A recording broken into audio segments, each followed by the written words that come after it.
Hey everyone, Digital Sticks here, and with all the dislikes on my previous video, now my voice may not hold up long, I'm going to double down today. So, I don't really care about the dislikes. What is people disliking? The dislikes of that video are reflecting them somehow. They either have a Reverb G2 on pre-order, and their hype cannot allow them to accept less than hypeable realities. I really don't know. I don't know what motivates the fanboyism. Even with the Oculus Quest, that's where it's always been worse. But now I guess we have a new device to have the fanboyism just make things ridiculous. There's nothing I said in that video that is not true. There was nothing that was overly harsh. It's just the reality of the headset and the complete package. I think there was some pushback on that. The complete package, if you want it and can afford it. And basically, that's the point. If you can afford it, that's where this is recommended. That's the Valve Index. My points I made about that are still valid as well. And we get into Reverb G2. It's got terrible tracking. It's very compromised on gameplay. That's a WMR thing. That's something I warned about before it came out. I hoped with such an exciting new device and the potential that it had, especially on the resolution side, that Microsoft, with their redesign of the controller, had actually redesigned the controller. That the Reverb G2 has 4 cameras. Maybe they actually enhanced the tracking and really are, the hope was that they were actually getting serious about this and trying to make a serious push to get back into being a VR player. That hope was wrong. The new face of the controller is literally slapped on top of the old controllers, with everything else and functionality and battery life and all the other issues that's always been attached to WMR are still there. And so the Reverb G2 is basically in the same boat as the Samsung Odyssey. At one point, the Odyssey was far better than the Rift or CV1, but it too had WMR tracking. So people didn't really buy it. Instead of one or the other, it became a sim racer's headset. Now, with the Index kit, there are some good options for making the Reverb G2 work as a premium headset, but it's at a very premium price. And so some people are upset that I'm suggesting the Index. Well, let me put it this way. If it's between if we take the Index and Index controllers off the table, the better VR experience as a whole is going to be with the Oculus Quest 2 than the Reverb. Obviously, the visuals are a whole other story, but that's not all there is to VR. So if you're a sim racer, Reverb, go for it, all in. But if you're trying to play almost any other VR game, no, it's not. If you don't own a headset, the Reverb G2 is not the kit you should buy. That said, somebody was reviewing theirs and they were happy about it. Whether it's the only kit they have, I don't know. Everybody's impressions right now are first impressions, early impressions, and they're on the heels of wanting it to be something. On the plus side, it hasn't failed, as in, why does it exist the way the Cosmos did? So there is that. But again, it's just an honest opinion. And the main people I have in mind when I share that opinion are people considering their first VR headset. I would hope that people that are enthusiastic about VR, that already possess VR, are going to have a good feel for what they want from what they already have. And, it's still good to share information, don't get me wrong. I look at reviews and keep up to date with things that way as well. But you don't need someone to give you all the details. Things can kind of connect and make sense off of what you know. And so anybody that already has an Index that was excited about the Reverb G2 coming out, they don't need to be downvoting my videos because I'm discouraging people that don't have an Index from buying one as their only headset. They should just simply reflect yeah, it's fair, because it is fair. And if you have an Index and you're considering the Reverb G2, I mean, if you've got the money to spare and you want it, get it. there's no reason not to. You've got the equipment you need, minus a couple dongles, to actually make it a usable scenario. But for anybody that doesn't already have an index or index controllers and base stations, please tell me you never said anything bad about the index kit costing $1,000 if you're looking at spending $1,300 for the Reverb G2 to use it with index controllers. I mean, it's just simple common sense. It's basic facts. There's nothing dishonest about it. There's nothing even excessively cynical or motivated by anything. It's just important stuff that people need to be aware of. There was a lot of hype about the Reverb G2. And there was pushback even before it was announced, just to even call out the limitations of the WMR controllers. Well, regardless of how much you like the visuals of the headset or what it offers, it's very clear that the limitations of the WMR controllers are still there. So anyone considering the headset as their only headset absolutely needs to know that is going to be their reality. So when they can't play games very well, when they're always the target instead of the competitor, and all these other things that are going to be the result of actually hoping or being limited to the WMR controllers for VR, is something they should know ahead of time. But hey, it's going to look great. You will never have a better view of being the first one out in games than you'll get with a Reverb G2 complete kit. So before, people had Windows Mixed Reality, and they had it because it was a budget option. And so the compromises, they saved about half off of an original Rift with those compromises. And for some people, it was that or nothing.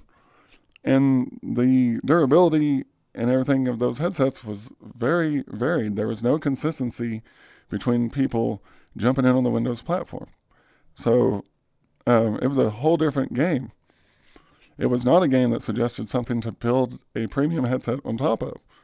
So with a redesign of the face of the controllers and Reverb and HP and Valve teaming up on this headset, there was a real reason to hope that this was going to be different. And it would be great to have a legitimate third competitor in the VR space. It'd be great to have a solid medium range or medium price point VR kit. But we don't have it yet. So, again, if you have an index and you're wanting the better visuals of the Reverb G2, there's no reason not to do it. If you decide you don't like the hassles or anything about using the hybrid setup, you don't have to. You could, and if at any point you'd prefer your index to the hybrid setup, you simply break out your index. You're good. That's fine. There's no reason to. But again, if you're in that boat, why would you downvote somebody suggesting to somebody that doesn't have that budget from making the wrong choice?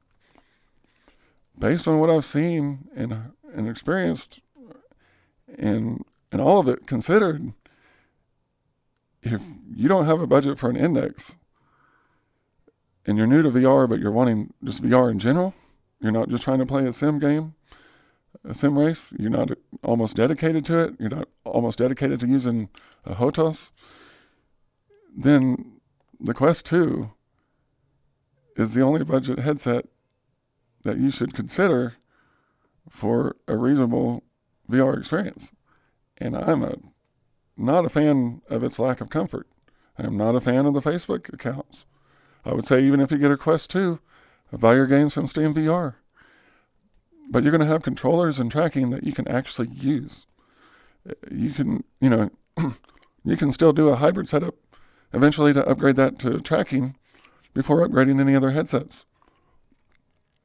So if you're wanting a more premium device, there's still an upgrade path through the hybrid setup that gives you time to enhance your experience and let better headsets come out. And if nothing better comes out, you can add index controllers to that hybrid setup and get a Reverb G2 at that point. In the meantime, you're really not missing anything but headaches and hassles. So, again, my voice is kind of going out. I don't really have any kind of attitude attached to this. I'm trying to find, there's a range in there where I'm not as bad off. But anyways, I don't really care too much about the dislikes, other than it's frustrating to see, not as a personal insult, but as a reflection on society, really, as the gamer community, the VR community. What drives that? It happens on Reddit a lot, and it happens on YouTube. I mean, it's some kind of fanboyism or whatever, but what drives it? And, we saw it with Trump. What drives the hatred of truth that shouldn't matter to somebody that it doesn't matter to, and shouldn't be offensive or downvoted? Those things are just, they're annoying. But if I don't put HP Reverb G2 in my title, the people that have been seeing my videos lately have been people who've actually appreciated the honest opinion and perspectives, and really feel like I helped them reach a point of understanding that they were seeking. And so that's why I do these things. Anyways, sorry about the voice. It should come back around eventually. If not, I will start doing floating text on my videos. But I don't really have a whole lot else to add to that right now. It was just, I watched the video again after all the dislikes. I was like, did I say something that, but one of the people was balking at the recommendation of the index as a complete kit. And yet it was a video primarily discussing the Reverb G2. So, a $400 difference. You can have a complete package that you can enjoy in every game of your choice, or you can have something that is very compromised as a standalone headset for $400 less. And so that price point, that price difference, I mean, that's just, people have more money than other people. People have less money than other people, but have the ability to stretch it further than other people. Some people run up credit and don't care. There's a lot of different ways that people can afford this technology. And in the scheme of life, even $1,000 for a headset compared to what enthusiasm for the VR experience can provide is nothing. So, I'm sorry that some people can't afford it. I get that.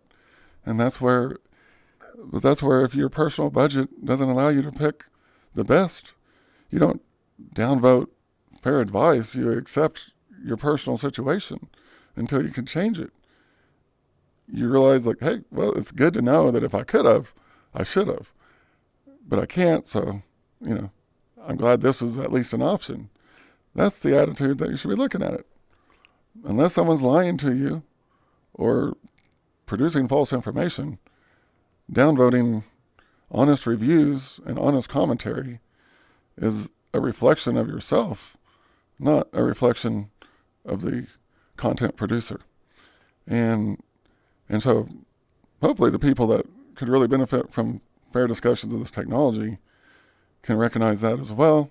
And in a lot of respects, downvotes are a sign of honesty when it comes to discussing this technology. It's just, I don't know why it's evolved that way, but it really has. Anyways, thanks for watching. And I just wanted to post a little bit more input. Like, I'm basically doubling down on the positions I took in the first video. What am I supposed to do? Lie to people to try to get likes instead of dislikes? Am I supposed to create a video that's total BS, raving about it? No. I'm not. I have done some sim racing, but I'm not a dedicated sim racer. I'm not using a HOTAS, completely losing track of the realities of the importance of quality, fidelity, and complete packages. So, you know, I want pinkies. No, I don't care about pinkies. I don't ever get around to making sure my tracking's calibrated. I just want something that feels right, and it's very enjoyable. It's amazing. I didn't care about the index controllers. I already had the Oculus Touch, and I was still very pleasantly surprised at how enjoyable it is. It's just a bonus feature for this game. It's a heck of a lot better than having no capacitive touch whatsoever, when you can't even position your thumbs just by touching your joystick, or your index fingers by touching your triggers. It's pretty rough. So it adds a lot to VR. There's no reason for controllers to be going backwards. I mean, all the elements for quality VR are already known, already in place, and companies keep producing compromised products needlessly. I mean, is that really their assessment of the public, that there's no way that anybody is going to pay for a quality product if they can't make it dirt cheap? Are they actually the ones being swayed by the downvotes on recommendations for the index kit? I don't know. But no, it's true. It's not necessary. Honestly, as I mentioned in the other video discussing the CV1 in 2020, if you had to buy one headset, you're new to VR, and you wanted a complete experience, what you get out of the box with the CV1 is second best to what you get out of the box with an index. You have to live with much lower visuals, and that probably doesn't apply if you're playing racing sims. But if you're for VR in general, from Beat Saber to first-person shooters to VR chat, the CV1 out of the box is second best to the index. There's other caveats to that. That's not where I would stop. That's not the end of the story. You can do much more compelling things to continue for using the Vive kit still in 2020. But out of the box, if you consider the original kits, the CV1 had it. That was when there really was an Oculus company in the mix and not just Facebook. So if people will buy quality VR, they will get quality VR. And maybe at some point there will be competition for quality VR instead of competition for gimmicks. I'm Digital Six. Thank you for watching. Have a good day.